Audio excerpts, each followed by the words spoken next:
probably get started. I think some more people will probably come in as the event progresses. So thank you everyone for coming. My name is Caroline Harper. I'm a Principal Research Fellow here at ODI, and I'm head of the Gender Equality and Social Inclusion Programme. We're delighted to have our panelists here today. So before we get started, though, I will draw your attention to the hashtags for tweeting, which are on the screen here, #GenderNorms. And you can follow tweets live at the Align platform and at ODI Dev. And apart from everyone in the room here, I also want to welcome our online audience. We have 306 sign-ups, which is pretty impressive even for ODI. And we also know from our monitoring of people who sign up online that the vast majority of them actually do attend, and many of them stay for the whole event. So welcome everyone online. We know there are people online from India, Nigeria, Rwanda, USA. Thank you for getting up early or for staying up late, and we hope you enjoy the event. So we're delighted to welcome here our panel of speakers and the Lancet as our co-hosts. We'll be discussing gender norms in the health sector. And by norms, we mean the often unspoken rules of behaviours and attitudes which can be damaging to health outcomes as well as many other areas of our life. So gendered social norms affect the health and well-being of women and men, girls and boys in many different ways, from exposure to health risks to the prioritisation of health needs and the impact on access to healthcare. Norms on mobility and exercising in public spaces, for example, undermines opportunities for girls and women to improve their own health. Norms that require men and boys to appear strong and demonstrate masculine behaviour can leave them reluctant to seek help for physical or mental health problems. Norms influence the investment in health priorities and prevention, such as reducing maternal mortality or sexually transmitted diseases. And the public health community has spearheaded a growing recognition of the impact of norms on health and the use of social norm change strategies to change behaviour to support better health outcomes. So the panel we have today will discuss the impact gender norms have on health provision and the access, and share their experiences of barriers and progress to improving healthcare globally. So we'll share some insights and case studies before we have a broader discussion on gender norm change. I'd like to draw your attention to a number of publications. First and foremost, this Lancet publication on gender equality, norms and health. Several of the panelists contributed to this publication, including myself, but I think pretty much everyone here also reviewed papers. It was a long but incredibly interesting and engaging process, about 2.5 years. I think there's 70 authors on this, engaging people from all around the world in thinking about gender norms and health. And we will hear about that from especially our two panelists here, and be talking about it later. And I would also like to draw attention to the Align platform. You have a leaflet on your chair. This is a platform on advancing learning and innovation on gender norms. It's cross-sectoral, so we don't just look at health, we look at economic empowerment, sexuality, all different types of issues. It has a big online community. The health practitioners are very active on that platform as well. We have a guide, Gender Norms and Health, which is downloadable from the platform, and there's a few copies outside. And I'll also, you already have that, and draw your attention to gender work at ODI in general. Adverts over. Yeah, we will be opening up. We'll hear from our panelists, then we'll open up the floor for discussion, and I will also be taking online questions. So if you're watching online and you think of a question that you want to ask anyone on the panel, please do send it in, and it will be sent to me, and I'll try and get through as many as I can. So I'll just introduce our panel. So we have Richard Horton, who's editor-in-chief of The Lancet. Sarah Hawkes, who's from University College London and Professor of Global Public Health. Veronica Mega, who's the Associate Director for Gender Equity and Human Rights Mainstreaming at the World Health Organization at the end here. And Olivia Burns, sitting next to me, who's the Associate Director of Communications at Prostate Cancer UK. I'll give a little more introduction as they speak. But we're going to start with Richard. Thank you so much for coming to speak to us today and to speak to our global audience. Richard's editor-in-chief of the global journal on health, The Lancet, which I'm sure all of you are familiar with. He's held many, many eminent positions. Most recently, he was awarded WHO Director General's Health Leaders Award for outstanding leadership in global health and the Rue Prize in recognition of innovation in the application of global health evidence. And he'll be speaking to this special issue on norms and also on the Lancet and its strategy for engaging a wide audience globally. Thank you, Richard. Thanks very much indeed, Caroline. Welcome, everybody. It's wonderful to be here and wonderful to be partnering with the Overseas Development Institute.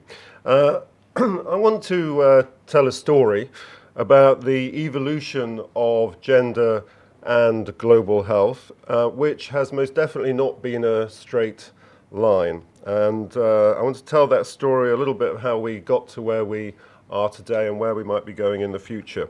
Last month, in Nairobi, marked 25 years since 179 countries endorsed the landmark programme of action of the International Conference on Population and Development in Cairo.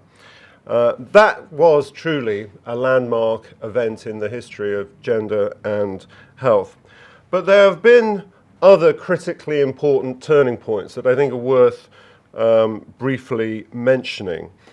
For me, a massive turning point, and I think it was a remarkable occasion to be present at, was in 2000 in Durban, which was in many ways the birth of the modern era in global health. It was the International AIDS Conference that took place in South Africa. Nelson Mandela was there to preside over the event. It was entitled Breaking the Silence.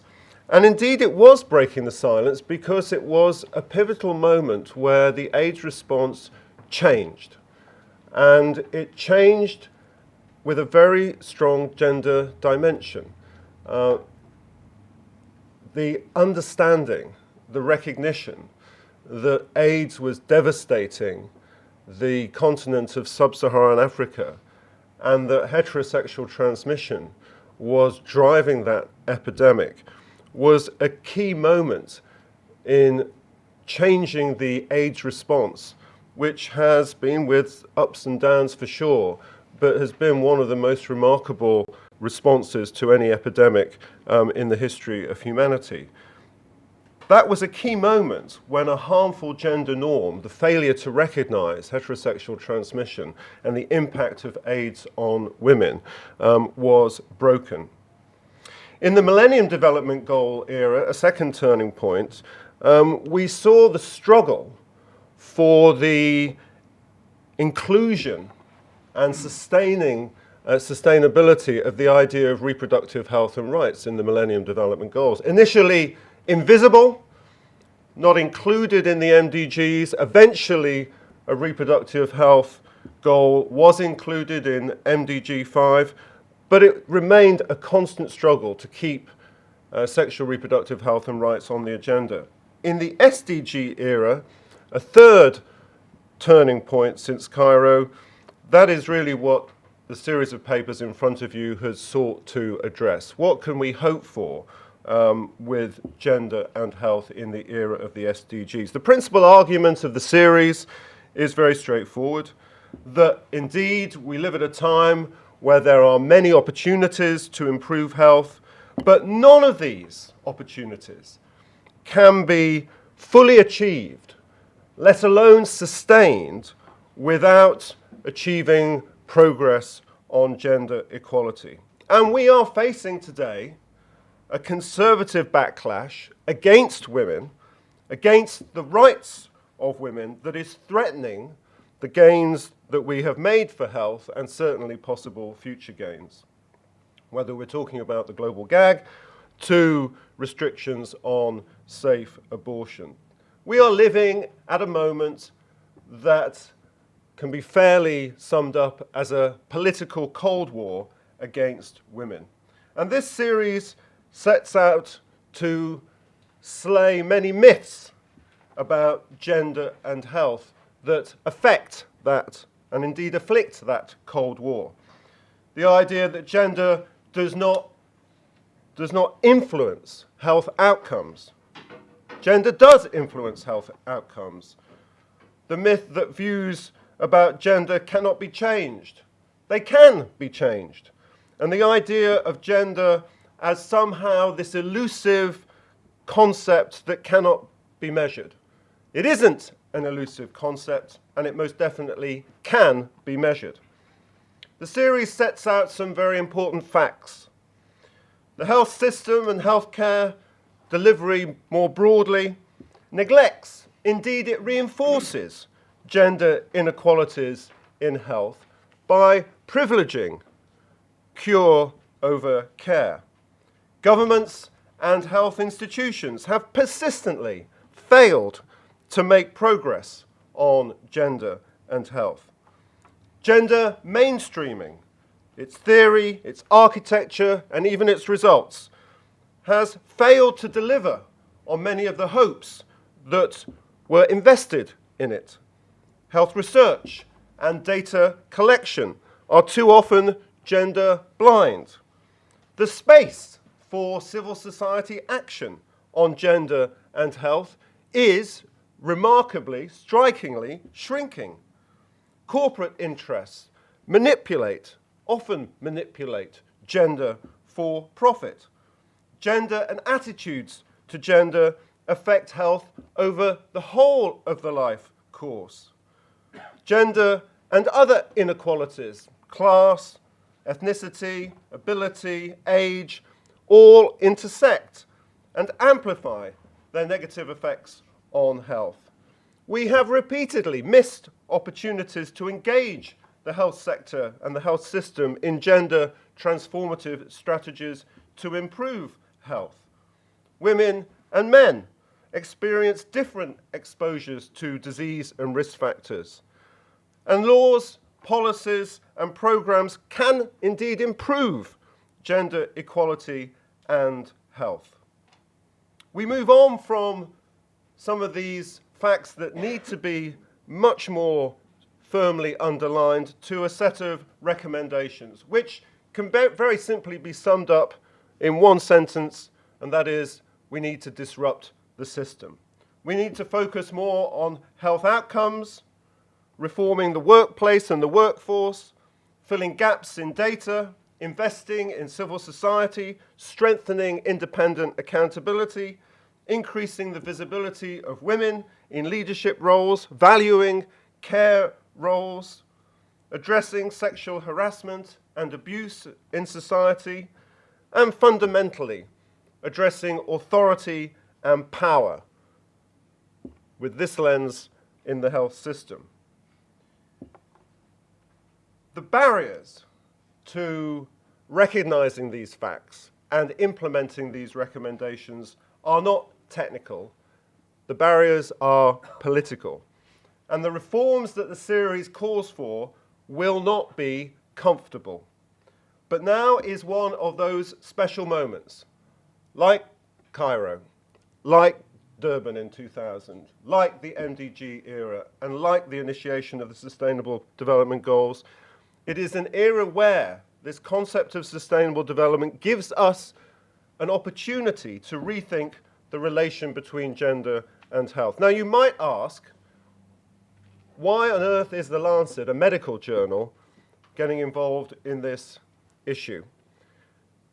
But we've been on a journey too.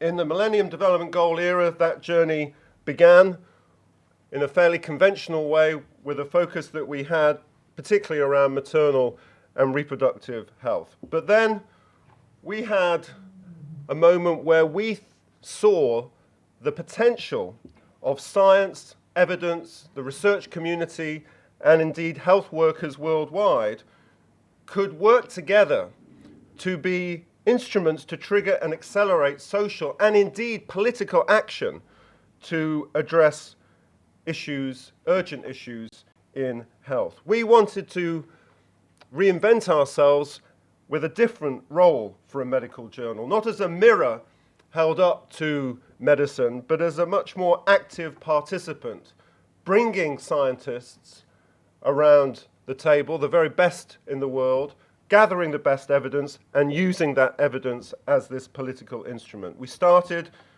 with a commission led by the remarkable Anna Langer in 2015 on women and health, not women's health, but actually women and health, about women's political, economic and social contributions to health and society. Moving on in 2016 to series on transgender health and applying a gender lens to women's cancers.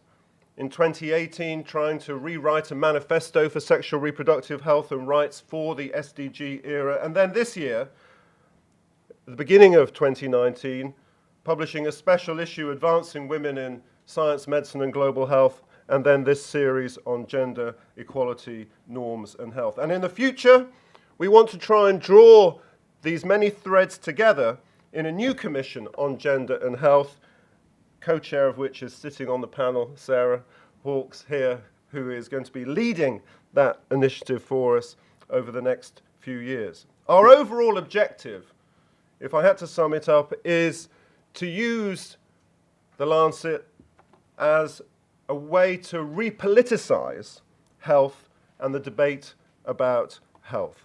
And gender inequity, and of course I also have to say along with the climate emergency, is the greatest crisis facing the future of health that we face. But we are optimistic, and if you read this series, you too will be optimistic, that evidence, science, and the health community worldwide can catalyze the kind of social transformation that this series envisions. Thank you very much. Thank you very much, Richard. Obviously, store up your questions on anything that Richard has said, and we'll take them at the end of the whole panel discussion. So I'm going to turn to Sarah. Sarah's the director of the Centre for Gender and Global Health at University College London, and she's Professor of Global Public Health there as well. She's also an author on the Lancet series, and as you've heard, will be co-chair of a new series. And she has a background in sociology and in public health, which is a great combination of qualifications to speak about gender norms. So I will pass over to you. I think we're going to have the panel sitting down because the camera is focused. That's okay. Shall relax back. Thank you, Caroline, and thank you, Richard. It's always hard to try and follow Richard and maintain the enthusiasm that you bring to almost any subject, but particularly to gender. I've noticed, but. I just want to touch on 3 points over the next few minutes that kind of expand a little bit on what Richard has been talking about, and then reflect a little bit more on some of the content of the series. So I was asked to kind of summarise the conceptual framework of the series, and for those of you that have recently done any kind of academic degree, you'll know that conceptual frameworks are incredibly important to anybody who's embedded in academia. So we all get really, really excited about the idea that there's a new conceptual framework out there in the literature and force our students to look at it.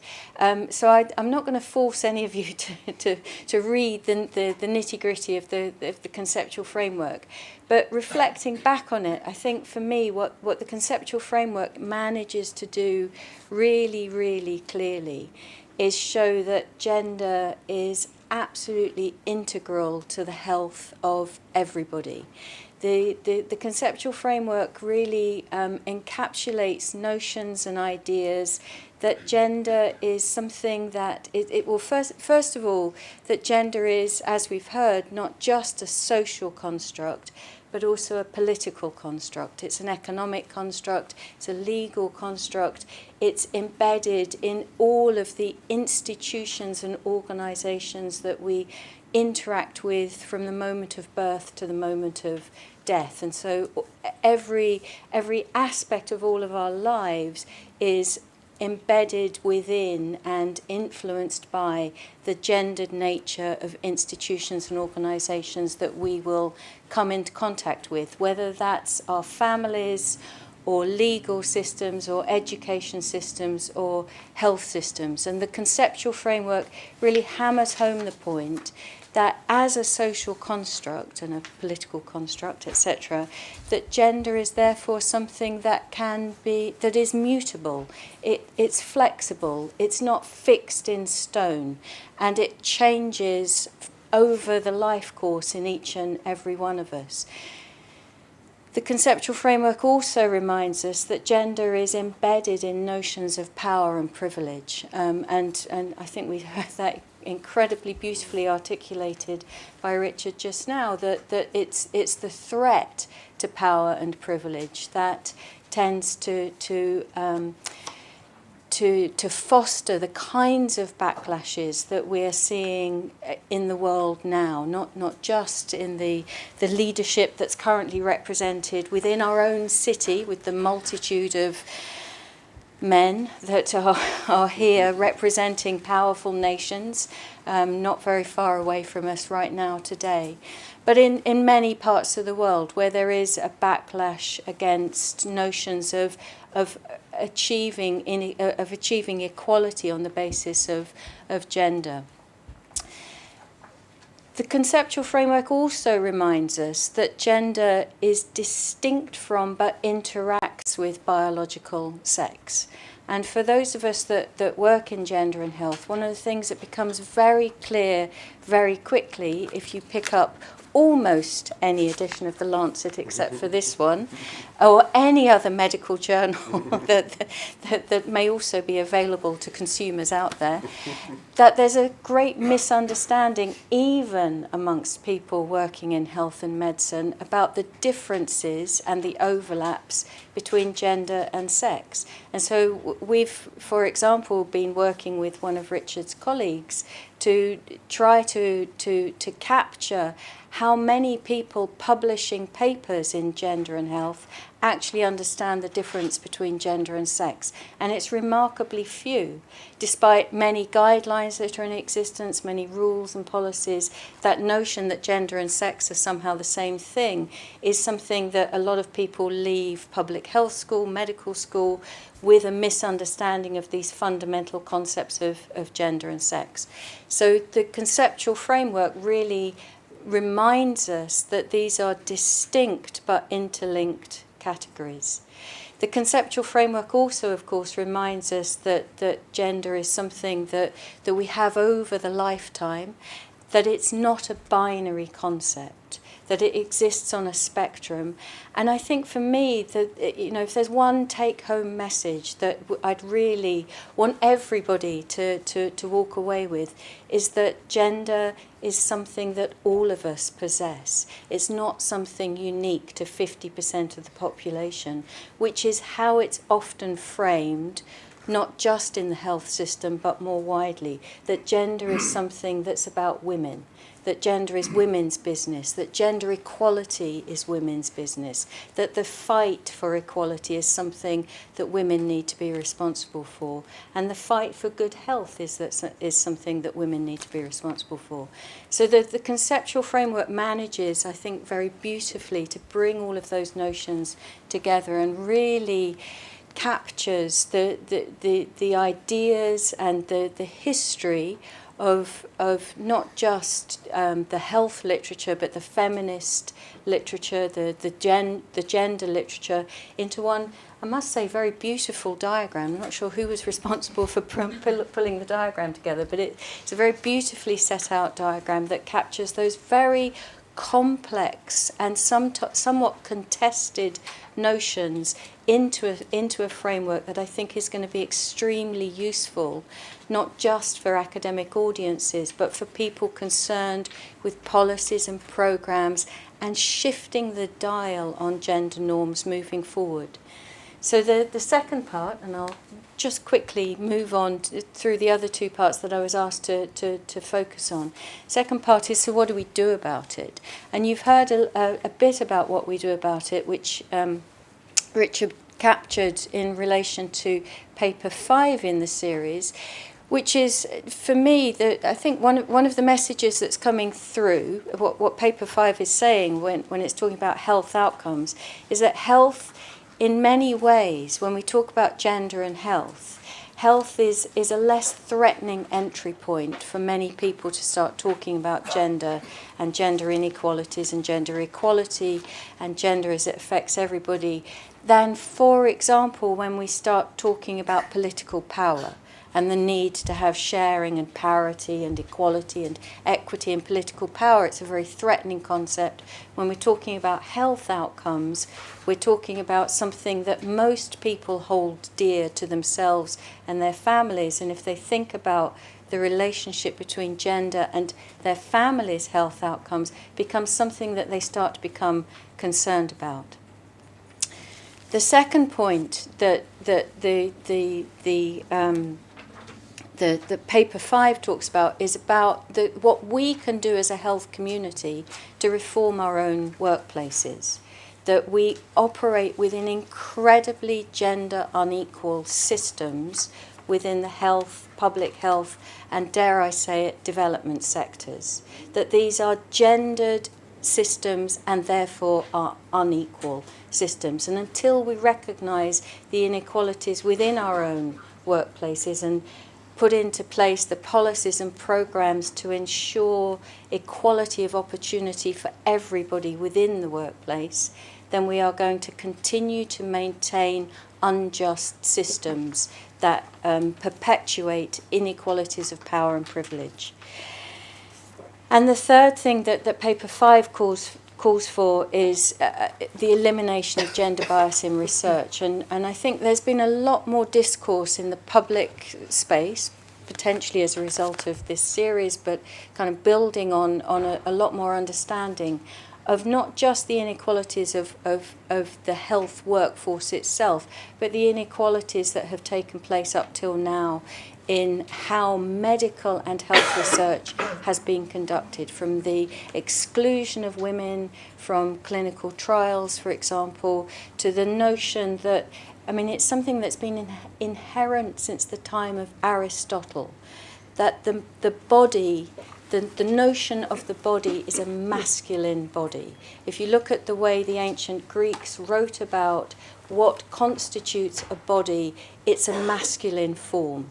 And if you look at medical textbooks today, the majority of pictures in medical textbooks are of masculine bodies still today. So we still operate within inherently biased and unequal health research systems. And so paper 5 calls for reform of that. Just one last thing, which is the third thing I was asked to talk about. Is about what we're doing, which is something that's mentioned in paper 5, that's about holding a lens to the global health community, holding up a kind of gender lens, a gender mirror to the global health community as a system, as an independent system of accountability. So we've established an independent monitoring initiative that we called Global Health 50/50, or that is called Global Health 50/50, that monitors gender inequalities within 200 organisations active in the global health space. And we do an annual report looking at how gender is addressed both internally in the workforce of those organisations and externally in what those organisations are delivering in terms of policies and programmes. And I have to say that what really strikes me after 3 years of doing this now is that it's relatively easy to kickstart conversations about inequalities in the workplace, and to think that if you achieve parity at the leadership level, that somehow you have achieved a gender equal workforce. And I'd really like to sort of, for everybody to reflect back as to whether that's really, whether parity is the same as equality is one message. But the second message is that when we talk about gender outside of our own workplaces, when we talk about gender as it is delivered through policies and programs and products, that's a much more difficult conversation for people to engage with. That what we have seen essentially in the 200 organisations we look at is that global health organisations are stuck in the era of the MDGs. They are still talking about gender as it relates to women's reproduction and the health of children. They are not able to see gender as it relates to the health of the entire population. And that from our perspective, the big challenge is how we move from an MDG focus on women's reproductive health to an SDG focusing on the health of absolutely everybody in the population, with a gendered lens to the work that they're doing. For us, that's the big challenge arising from the data that we see every year. Thank you. Thank you very much. Thank you, Sarah. And Sarah mentioned that, I think it's on page 14, is your picture, the conceptual framework, if you're interested. So Sarah's started the conversation about what do we do to address this, and we now have two speakers who will talk a little bit about, indeed, the institutional space and also the more campaigning activist space in terms of approaches to tackling gender norms. So we'll start with Olivia. She's the Associate Director of Communications at Prostate Cancer, and she's led the charity through the development and adoption of a bold rebrand that put the most common cancer in men's radar. And so I think you've just had a national campaign, Men We Are With You, in the summer of 2019. So I'm going to pass on to you to talk a little bit. We've chosen just sort of one of the issues around gender norms, because there are many, but we're talking about men, and in this case, prostate cancer. So. Yeah. Thank you. Well, first of all, thank you for having me. It's great to be part of this panel today. So I'm going to talk to you a bit about how Prostate Cancer UK has really systematically tried to break down some of these harmful gender norms in the work that we've done, in the hope that men can engage with prostate cancer more easily. So 8 years ago, prostate cancer was a disease that nobody talked about. And despite being the most common cancer in men, and it killing nearly as many, or it now kills more men than breast cancer does kill women, nobody talked about it, and there was a cloak of invisibility around the disease. It can leave men impotent and incontinent, and there was a great taboo around the subject. And the Prostate Cancer Charity, as we were known back then, we found perpetuating some of the problems, and we were part of the cause of why people weren't talking about it.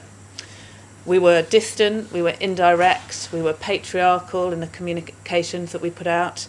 We were very apologetic, and critically we bypassed men and tried in favour of speaking to women about nagging their husbands to go to the doctor. By interrogating what we were doing, and by speaking to men with prostate cancer and without prostate cancer, we realised that we needed to dramatically change our approach. So we set out to give men agency in their own health. So with an unashamedly bold identity, which you can see on the walls and on the screens, we launched this new brand and helped propel prostate cancer into the public consciousness. And without question, our very single-minded marketing strategy that focused going to where men were on their own turf and speaking and communicating with men directly, we've really kind of changed the conversation. So we were direct, we were conversational, We went to the football, we went to the pub, and we went to the golf course. And in 8 years, our brand awareness has soared from 7% to 61%. And men that you can see up here now, these are Premier League managers, are wearing our badge, our Man of Men badge with pride, day in and day out on weekend primetime TV. And so we've definitely taken prostate cancer out of the shadows. But we did always know that this strategy was only going to take us so far. And with limited funds, it was absolutely the right strategy to get us to where we are. But we knew that if men weren't down the pub and they weren't at the football pitch, well, how are we going to engage with them? So we knew that we needed to reflect and think about what we were going to do next. So we refined our approach. So over the last couple of years, we've been researching about how people perceive our brand, how people understand the way in which we should be communicating with them, and really identified, well, who is it that's going to help us tame the problem of prostate cancer? We knew we needed to represent all men, not just those on the football pitch. And we needed to give these men and people who were going to help solve the problem, we needed to get them to understand that prostate cancer is a real and present threat and it could affect anybody. So we needed to demonstrate that these men at risk are dads, brothers, lovers, sons, and we needed to show that we were representing all men. So our recent TV campaign, Men We Are With You, set out to connect with our audiences on this much more emotional level. So we've featured authentic footage of men, some men with prostate cancer themselves, and we hope that we've done quite a good job. So you can be the judge of that. We'll show you now.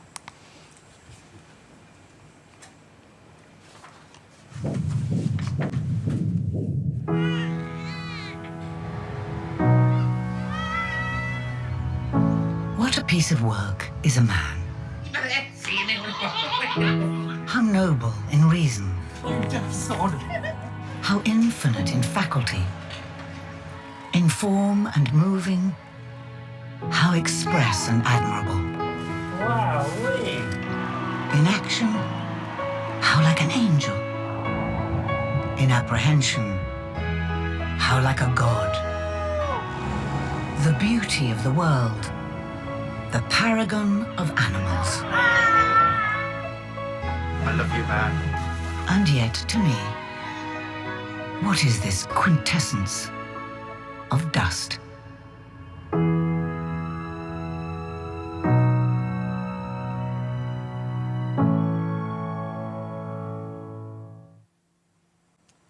So interestingly, in the creative development process, the ad agency that we were working with really wanted to depict really great heroic acts of men to show them in their in their wonder, so that it would cut through and it would create a really impactful ad.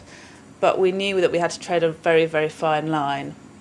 If we only showed images of men doing these incredible acts, then what does that say about us? Does it say that we're only here and we only think that the alpha males are the ones that are worth saving? What about my dad and our brothers? So we really needed to listen to what our audience were telling us, and we needed to make sure that we were representing men in a very, very relatable way and thinking about what role they had to play within the family and in the network.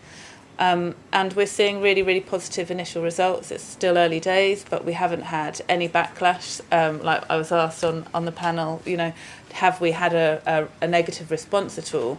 And actually it's been overwhelmingly positive. People are seeing themselves, they're recognising the men in their lives when they're seeing this content.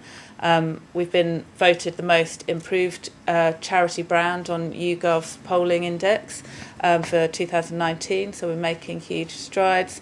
And critically, despite not having a call to action in this campaign, 73% of people who had seen it wanted to do something positive, whether that was find out more about the disease, talk to somebody about prostate cancer, or for another important factor for us is to donate. So we're seeing good results. Brilliant. Thank you very much. So just one area of norm change and changing the way in which we understand men and masculinities in this case. So now we'll move to Veronica. She's the WHO team leader in gender equity and human rights. And she's worked in many countries, especially in India, and she leads a team of experts around gender equality and ensuring no one is left behind.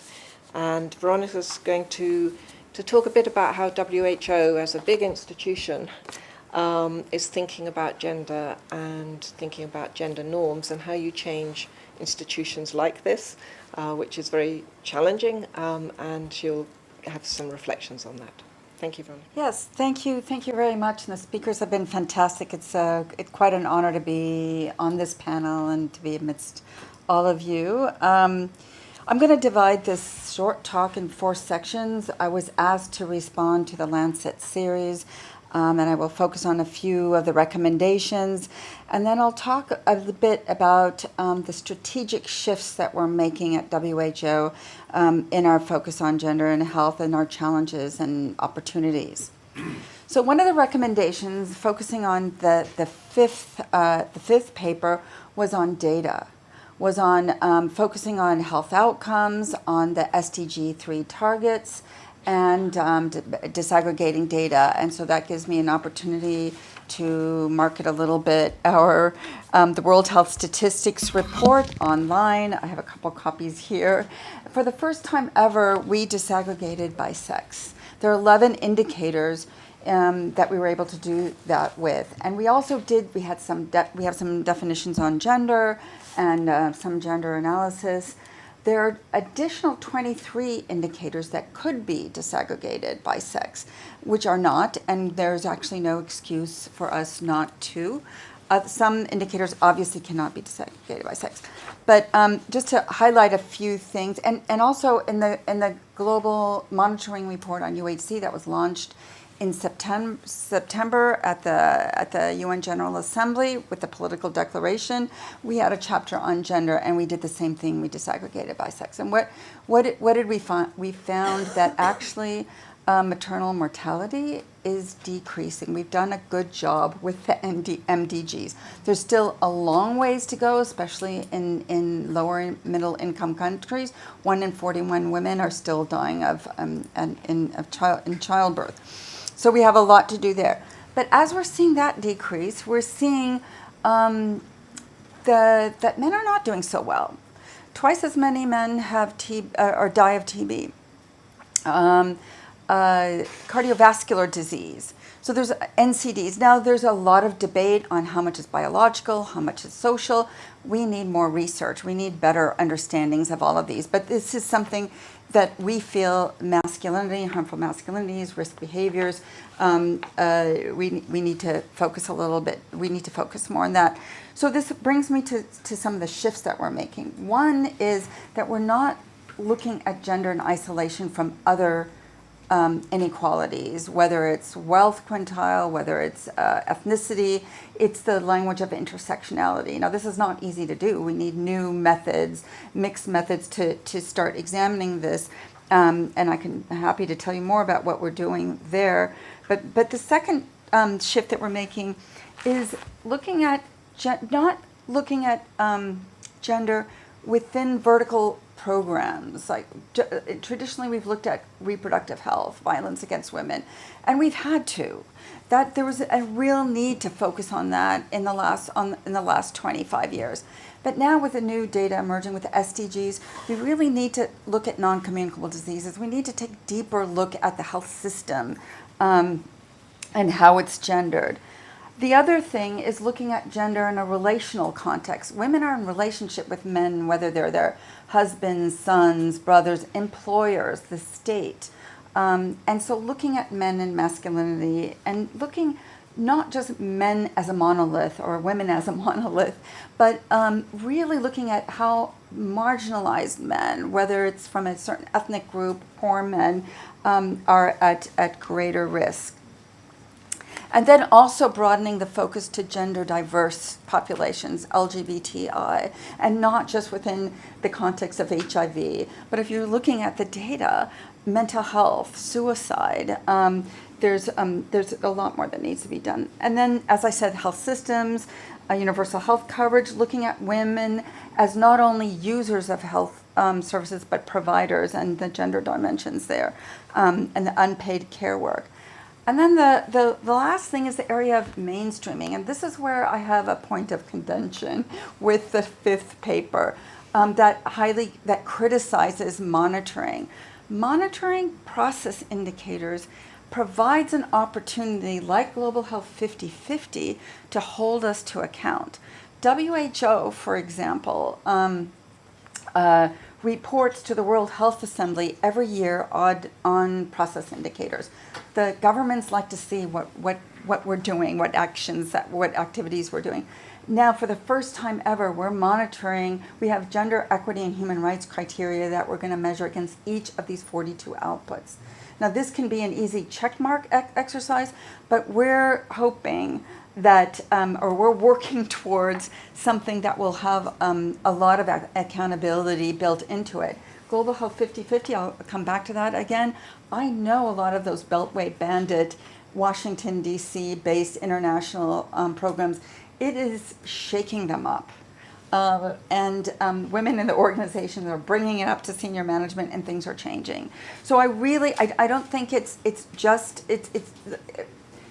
if I may look back, what we have always said is that we need to look at impact, which is what's the recommendation. And I still believe we need to look at impact, but I don't think we should stop monitoring process indicators for these reasons.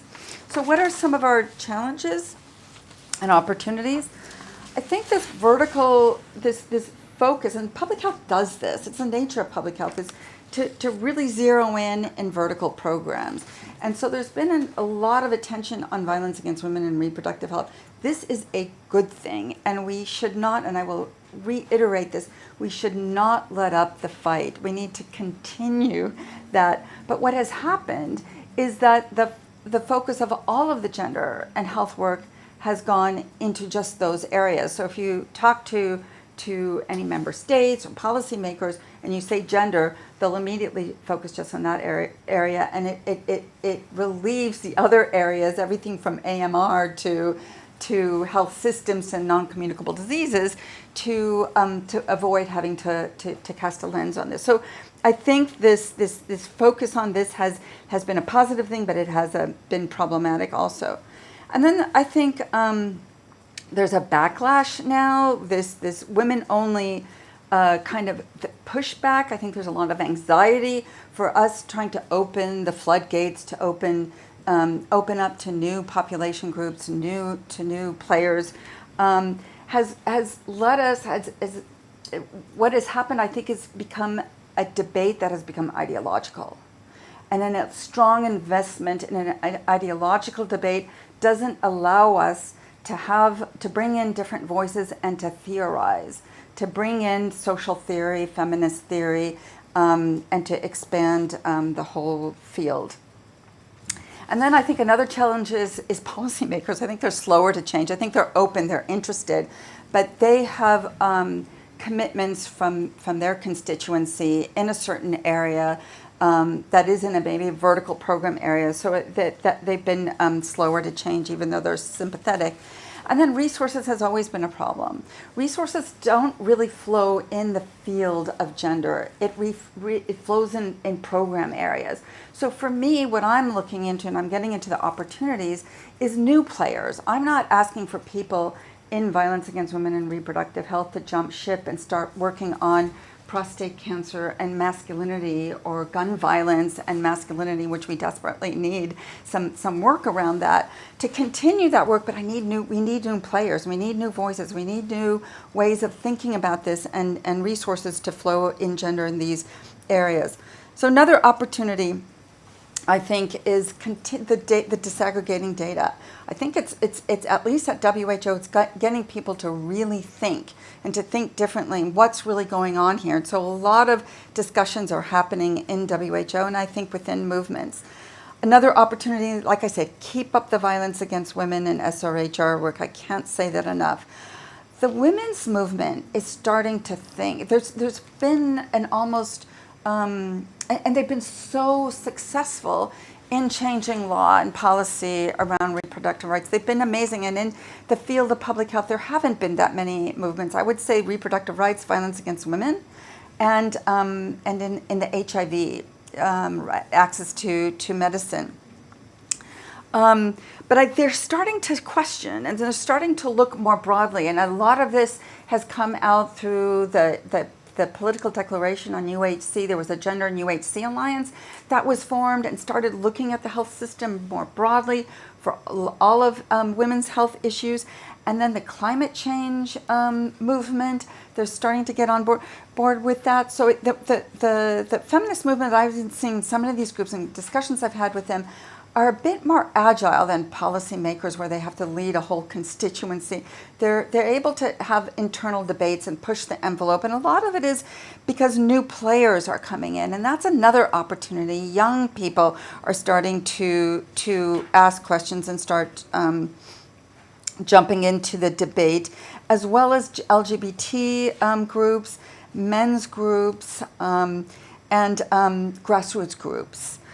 I think another opportunity are leaders, many of whom are on this panel. The work that the Lancet is doing, Richard Horton is taking the lead together with Jocelyn, is a huge opportunity.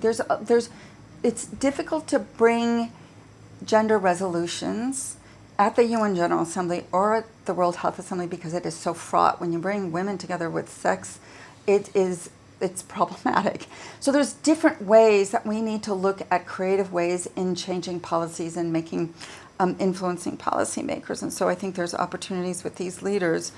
And then I think with some of the SDGs, it's starting to open up, as Sarah was saying, new conversations with a Leave No One Behind agenda, of which gender is central, but not only a part. And of course, I think with our mainstreaming approach, with the criteria that we have now against our 42 indicators, will bring a lot of opportunities and debates to all our 191 member states.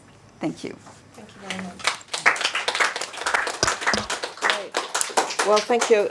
Very, very rich panel presentations. And thank everyone very much. So I'm going to open the floor for questions. If you're online, please do send in your questions. This is your chance to ask the editor of The Lancet what he's up to, and your chance to ask our researchers and policy people on the platform. Over to you. It's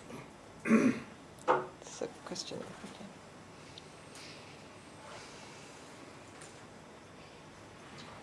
Three questions here.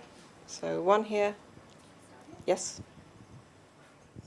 Thank you. Thanks very much to the panel for the fascinating say who you are. insights. Yes, I will. So I'm Ebony Riddell Bamba. I work for Orchid Project. We work globally to end female genital cutting. So I wanted to highlight that obviously this is a practice which is a prime example of something that's underpinned by negative gender norms, which has an impact, yes, on the health of women and girls, but entire communities and nations. There will be no gender equality until we end this practice. I wanted to particularly bring up a specific trend, which is medicalisation of female genital cutting and mutilation, which is something we're seeing as a growing trend and something which is incredibly worrying. So I've got a kind of request to the panel that how can we work together in the spirit of partnership across academia. I know that WHO have been doing an amazing job of working on medicalisation and highlighting how we can work with health professionals to end this practice. But how can we bring the data out? How can we work collaboratively at community level? How can we obviously engage health workers directly to end this practice? And just to cite some specific countries, we know in Egypt, Sudan, Nigeria, and Indonesia, where there's birth packages offered where infant girls can be cut. So we really need to work strategically across regions on this issue. It's not affecting one specific region, it's happening globally. So yes, we're really keen to work collaboratively across sectors to end medicalisation of FGC. Thank you. Great, thank you. We're going to collect a few questions. So there's a question here. Do I need this? You do, because of the online audience, yes. Thank you, guys. That was just amazing. Thank you very much to all of you. The film there particularly was particularly moving. I guess it's just I'm not sure I can articulate what I want to say entirely, but I might ask Richard, I guess, if he still finds that he's slightly defensive when people refer to men as if they are a uniform group, like as the people in the leaders in London today. And I wondered whether Richard feels slightly defensive about that, about this group being called men, and as if men.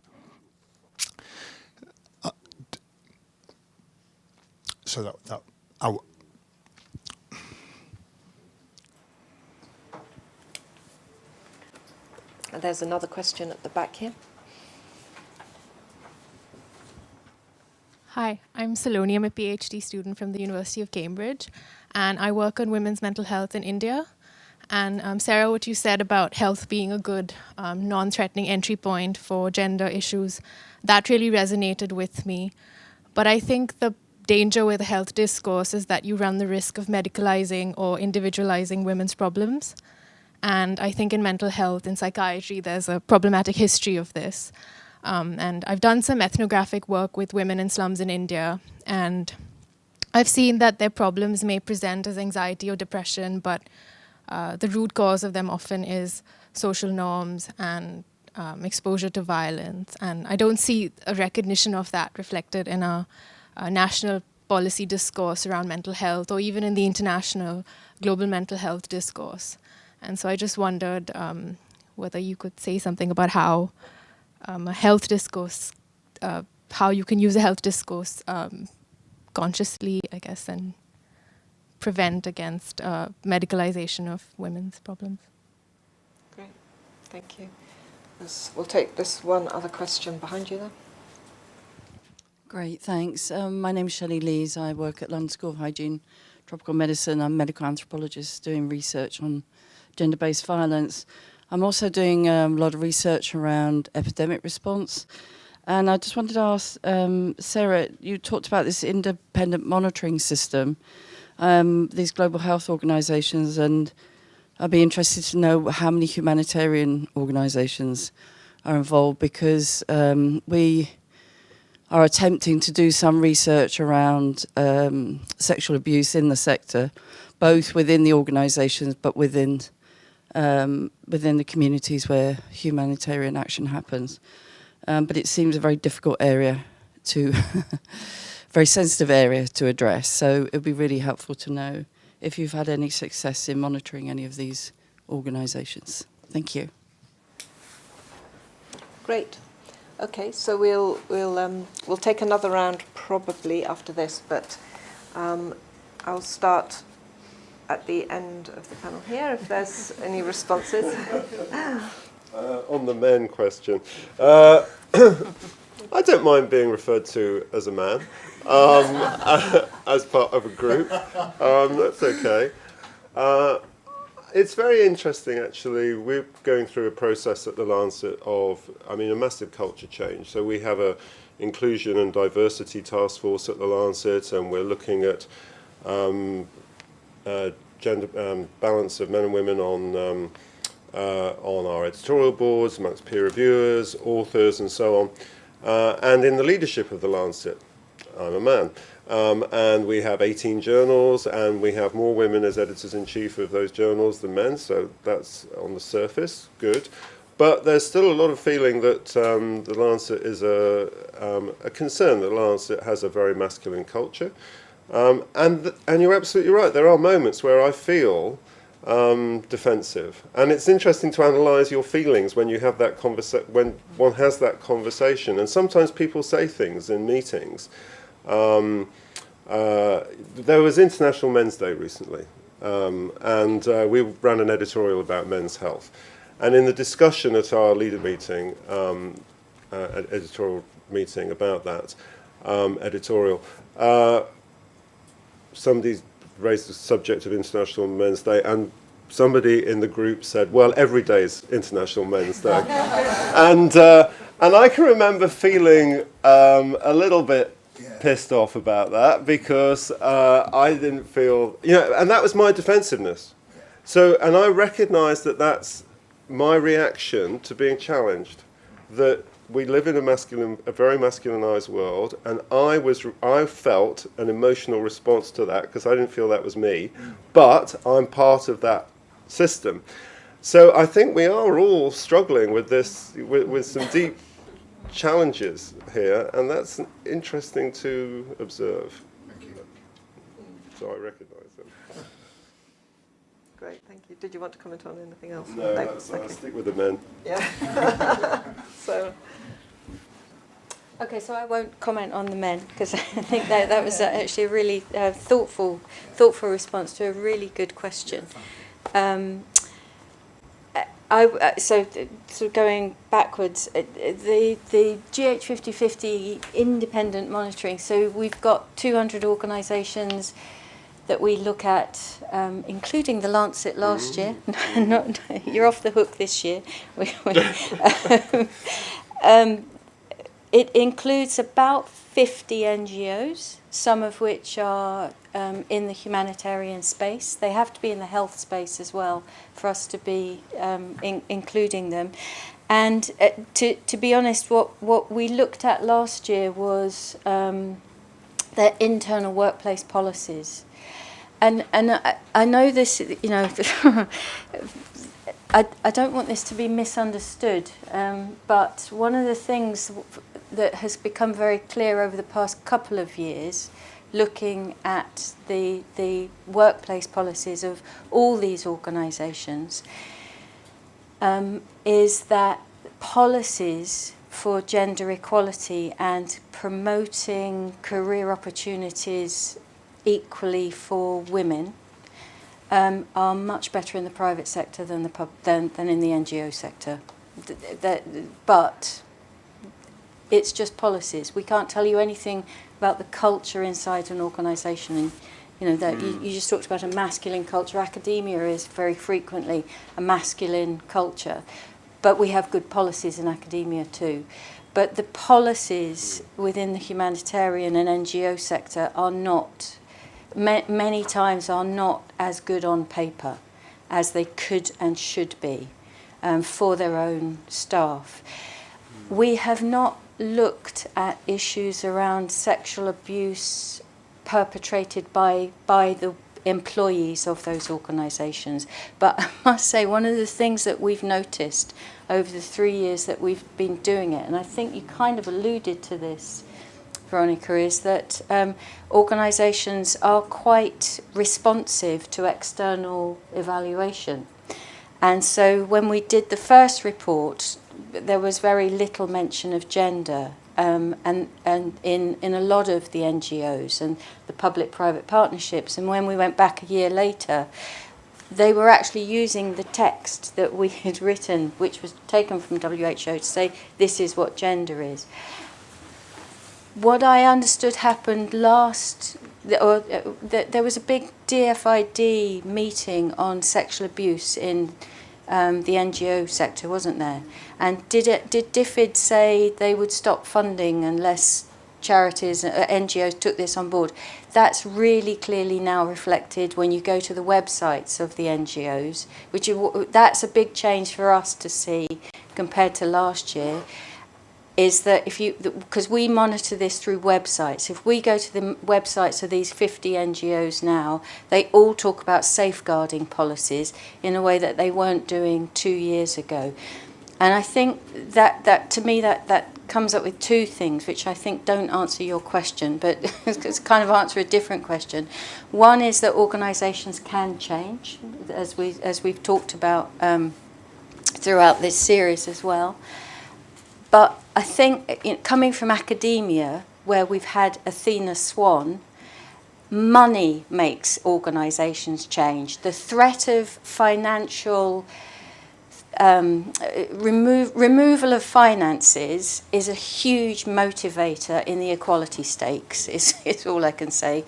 The conditionality, and that's to me, that's the difference of moving from monitoring to accountability. Accountability, one of the key concepts of accountability, as you all know, is you have to have remedial action. It's not just about can you monitor things. And the money part of it is what's making many organisations actually shift their own practices, is the threat of having their money taken away. I'll leave it at that. Any comments? I will quickly pick up on the men question. I think it's the only one that I'm qualified to answer. I'll comment on, certainly. But it's interesting to me because I've had to defend us talking about men as a group of people. When we first started developing the recent campaign, it was on the back of the Me Too movement, and Gillette had recently come out with their advert, which was trying to present men in a different light, and got a huge backlash in terms of being patronising and not doing it very well. So, and we also, it was at the same time where we were thinking about releasing our new brand philosophy, which is Men, We Are With You, and we had a big discussion about whether or not we should use men in the title, because there are people who do have prostates who don't identify as men, and we consciously did keep the words Men, We Are With You in that phrase, because we still have a long way to go, and the majority of people that we need to communicate with are men, and we needed to make sure that we could cut through with that. But we consciously made sure that we work with trans women groups to make sure that we've got information available to a diverse group of people who need to talk about their prostate and understand about what prostate cancer means for them and their health. So we're consciously providing the right information, but in our big mass communications, talking about men and defending men is important to us. Do you have any comments? Not at the moment. Okay. Did you want to come back on the FGM question? Just very briefly on the FGC, FGM question, and I know that RHR in WHO has had an incredibly powerful programme against harmful practices, including FGM and FGC, and clearly are totally, the normative guidance is there is no place for medical intervention. It cannot be medicalised. It's just not a practice that medics should be involved with at all. It's very clear WHO guidance on that. But I was going to say, from a gender perspective, I always think that actually around norm change, that there are some really beautifully successful examples of involving men in families and communities to push for the non-acceptance of FGM, FGC, that have been very successful and are a great example of if we see gender as something that is everybody's issue, and get men to raise voices against practices that harm women, it can be it raises the profile of the issue in a way that's very, very positive. So I would say, yes, in terms of partnership, it's about partnering across the whole of society, rather than seeing this as something that's just a women's issue. That's exactly what we do. Yeah. Good. Excellent. Great. So I'll take another round of questions, and we have some online questions as well. A question here. My name's Peter Baker. I'm from a charity called Global Action on Men's Health, and we're trying to raise men's health issues at an international level. We're small, but I hope growing influence. I recognise very much what Richard was saying about the need for caution when raising issues about men's health in a patriarchal society. I think we walk a bit of a tightrope here. We have to be very careful in how we raise and address these issues, and we certainly are committed to doing what we do in the context of promoting gender equality. But I wanted to ask, really for the panel's advice about how we should raise the men's health flag in the context of what's been said around gender norms and gender and public health policy. Do you think we're best advised to raise men's health as a distinct issue and campaign around specific men's health issues, or really frame what we're trying to do in a wider or broader gender context and talk about gender and health rather than specifically men's health? And I'm mindful that the WHO, and I think this is fantastic work that's been done recently. It's recently produced a European men's health strategy. PAHO, oh sorry, okay. PAHO, I hope you all heard what I was saying. PAHO for the Americas has recently produced a report on masculinities and health, which I thought, again, was very impressive. But do you think that that's the best approach, or should we be talking much more, as I say, about gender and health as the best way forward?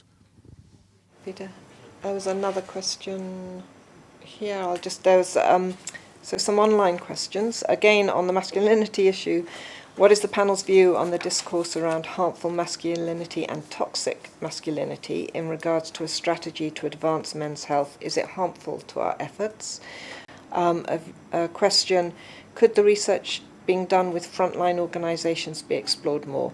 And in what sense are they stuck in the MDG era? Another question, has the prostate cancer campaign influenced the sector in a wider way, and did you use behavioural norms methods or insights in rebranding? And then a question about some examples of organisational change or programmes that have actually changed gender norms. So 4 questions there for the panel. And given that we are coming to the end of our time, I'll also ask the panel to respond and maybe sum up a little bit any other thoughts. So I'll start at the other end this time. Do you want to go first? Okay. To answer Peter Baker's question, I would lean. I think there's pros and cons of, each approach, and I think PAHO and the Euro region got a lot of mileage in their approach. So I am loath to criticize it. What I would like us to do, and we've been bantering around the idea of having a global report on gender and health. Because it provides an opportunity to also shed light on the relational aspects. So there are actually some ways that men and women share kinds of discrimination that we need to look at, and some that are unique and some affect each other. So like, for example, if men's life expectancy is 4.5 years less than women, then how does that affect women in the family? So again, taking a systems lens, looking at this, at the family, the who becomes the caretaker, the caregiver, and often unpaid, who is burdened with the out-of-pocket payments and gets impoverished. So we might, by taking a lens at looking at systems, have different kinds of approaches that involves everybody. So I think, there's several examples around that to focus on gender rather than and bring in health around that, I think would be a very interesting approach. Around some of the masculinity issues, I think a lot of NGOs have answers, have been Promundo, there's and your group have been working on this and have come up with a lot of solutions. I think they need to be embedded in a kind of feminist grounding, women's empowerment, and looking at men, how men are marginalized vis-a-vis that way. Not all men are have the same levels of privilege as one homogenous group, and so that needs to be unpacked more. And how does that affect women? How does it affect the community? And so I think there's a lot of opportunity there. So I would actually ask NGOs and research organizations to look at that. I think last thing I would say, within WHO, I think a lot of men and women want us to come forward and start looking at this more deeply, but are afraid to, because it's not politically correct. And so I think we need to make spaces for the conversations and, allow the different voices to come through in a safe space. So I think organizationally, institutionally, we need to do the work, and we need just good examples. I'll just say one thing. For example, when we were looking at barriers with adolescents in the Afro region, normally when we look at gender, we look at women. but we're also looking at young boys. And in some of these countries, there's drug addiction problems, and the health system is rejecting them. And imagine, say, any country, where they're going to go. So that's why there's a bigger system problem, structural issues, if we don't start examining these within the health system. And so I think we need to look at boys in the same way that we look at girls with their unique problems issues. Thank you. Thank you. So Prostate Cancer UK did lots of research before we rebranded, and that led us to uncover how we were communicating with men and how we were part of the problem. We did a really interesting bit of work that looked at our internal discourse, and that showed how we were writing and even communicating internally to each other in ways that was perpetuating the problem. And so that helped us to understand how we should communicate in the future and how we should rebrand and develop a much more direct approach. And then recently the campaign that we developed and that is live now was very much rooted in insight, not with this expectation that we were going to change huge behaviours, but we wanted to get people to simply care about men and the problem that is prostate cancer and understand the scale of the disease. Only by doing that will we start being able to solve some of the problems around a very complex disease that we need to fund. So, we're in the business of saving men's lives, so we have to celebrate them, and, we need to make sure there's much of that research has been based on getting people to that place of caring about men in quite a difficult environment. So the toxic masculinity doesn't really help us. We want to be presenting men as we know and we love them, and not all men are toxic. So we have to make sure that we're representing those that we believe have a real role to play within society. So that's why we focus on the brothers and the dads and the relationships that they have with us. Great, thank you. Sorry. Sure. So I'll just address that question about stuck in an MDG era. And I say that on the basis of the data that, again, we look at with Global Health 50/50, where we've focusing again on the 50 or so NGOs that are in our sample. And to be in our sample, an organisation has to have a presence in at least 3 countries. And when we reviewed the activities of those NGOs by health programs that they focus on, the vast majority of their action was in the MDG activities. So they focus on the health of mothers, the health of children, and some aspects of infectious disease, predominantly HIV, TB, and malaria. And this, these are the big NGOs out there. These are the big recipients of a large proportion of the development assistance for health that goes into the NGO sector. They are predominantly still focusing on MDG priorities. We didn't find a single NGO, for example, that was doing work on anti-smoking activities, or NGOs that were working substantively on unhealthy diets or air pollution. There are national NGOs doing that, but in terms of the big NGOs that you think of when you think of the NGOs working in the health sector, they are kind of picking what we considered to be really the low-hanging fruit of the MDG era and hadn't yet shifted into the SDG era. And I think that then builds into the part that we analysed it as that men miss out from that attention. We didn't find a single NGO.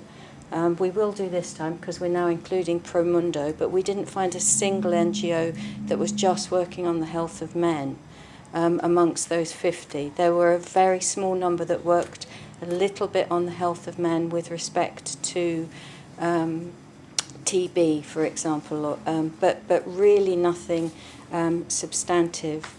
And then just in terms of an example of a program that's changed gender norms, my favourite example actually is around, and I think this builds into the question around toxic masculinity, which is also a phrase that we certainly ban from all our publications, is around promoting the positive aspects of masculinity and caregiving, and the responsibility that fathers have for their families.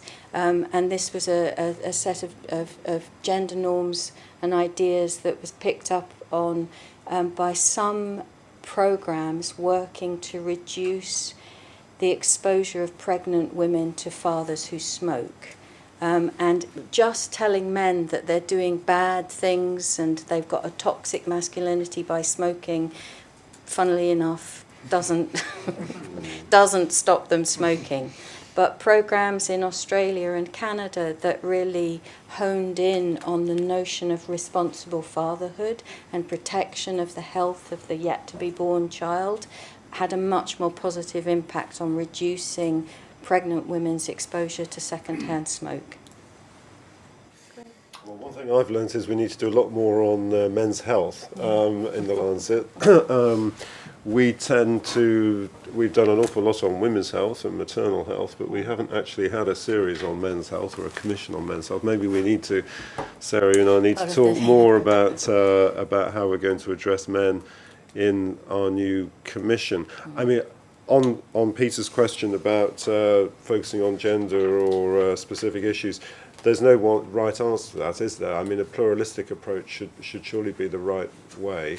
For example, in this series, we focus on the fact that some women are more exposed to household air pollution, and so they have that particular exposure, but there are more men who die or are disabled in road traffic injuries. Now, I would want to say one shouldn't have a campaign on road traffic injuries and preventing those. And if you subsume that totally into a gender discussion, you might lose some of the specificity. So I think a pluralistic approach would be much better. Toxic masculinity, nobody wants to talk about it, but let's face it, there's a lot of it about, and we should acknowledge it and try and understand it and study it, and we don't. And I think one of the issues that we don't address very well in global health, in fact, it's often shut out of global health discussions, is mental health.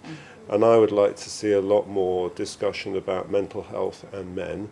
I think that issue tends to get sidelined very much in our discussions. So I'll leave it there because I can see our time is closing. Great. So I think we'll end the panel discussion there. I think it's been a really rich discussion, and I certainly thank all the panellists for coming. There's a growing interest in gender norms, and in the last 5-6 years we've seen the development sector engaging with this and what it actually means to change people's behaviours and attitudes, and therefore have some sustainable change. You can change a behaviour, or you can change an attitude, but you can say, I don't beat my wife, and then you go home and beat your wife. You've actually got to change both behaviours and attitudes for sustainable change in the long term, and also always be on the guard against backlash. It's been a really interesting discussion, a lot of discussion about men and masculinities. I was reflecting on whether I should comment on men and masculinities at all, but I'll just quote Grayson Perry that Sarah had at a talk. And he said being a man was like being a fish in water.